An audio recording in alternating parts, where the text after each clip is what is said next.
But first, let's start with the economy and the rate decision. Around the world, inflation is mostly no longer a problem and interest rates are falling. Households are feeling relief in most comparable developed nations, but not in Australia, not under the Albanese government. The RBA has raised the cash rate for the first time since 2023, and an average mortgage will now increase by another $1,200 a year. Again, this is while families around the world are seeing their mortgage repayments ease. The political attacks over the rate rise escalated in Parliament today. Under Labor, Australians are living with higher prices and increasing interest rates. So will the Prime Minister accept responsibility for yesterday's rate rise? When will the Treasurer finally admit he must control his spending to prevent the 14th interest rate rise under Labor?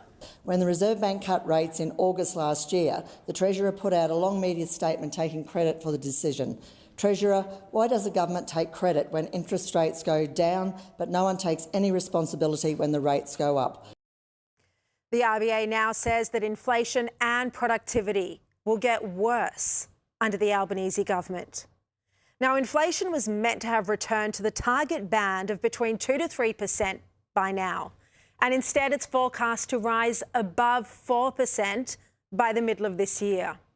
And it's not forecast to get back to target until mid-2028. And by the way, that forecast is not even worth the paper it's printed on. This means that prices are continually rising. As RBA Governor Michelle Bullock points out, it all accumulates. It's the price level. The price level has gone up 20 to 25% over the last few years. And people see that every time they walk into a supermarket or they go to the doctor or whatever. 20 to 25% over the last few years, in her own words. Well, Michelle Bullock has put the Treasurer in the hot seat with her comments that productivity is out of her control. Productivity, yes, is the issue. And I'm not the productivity czar.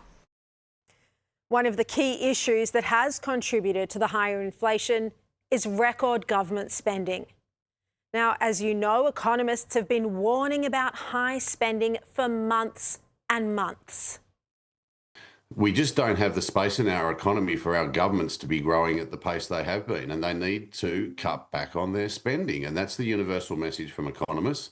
I'm not saying that government spending is boomed in the last 6 months. It's really the fact that it's boomed over the last 6 or 7 years. COVID was part of it, but that spending, JobKeeper, is now gone. And yet public spending as a share of the economy is running above those levels. The main factor is actually excessive government spending. So one of the reasons why Australia's inflation is so high is because public demand, which is basically government spending, is at a near record high share of GDP. It's actually the highest in Australia's history outside of the pandemic. There's no question government spending is contributing to higher rates, to inflation. But economist Judith Sloan writes today that the RBA also has questions to answer. And she says the RBA's record has been extremely disappointing. Sloan says it's impossible to avoid the conclusion that the bank has been far too timid in recent times in knocking inflation on the head while prematurely initiating an easing cycle. The contrast with other central banks around the world is telling. Judith writes that in most developed countries, core inflation is now under control and interest rate easing is in progress. And so families suffer while the government continues its spending splurge. And even worse, the government is now not ruling out changes to capital gains tax. Well, the news about the capital gains tax comes from a committee that the Greens and the Liberals set up in the Senate. We've made it very clear that we consider there to be intergenerational issues in housing, but our focus there is on building more homes, on supply. Well, the answer is not higher taxes. The answer isn't higher government spending.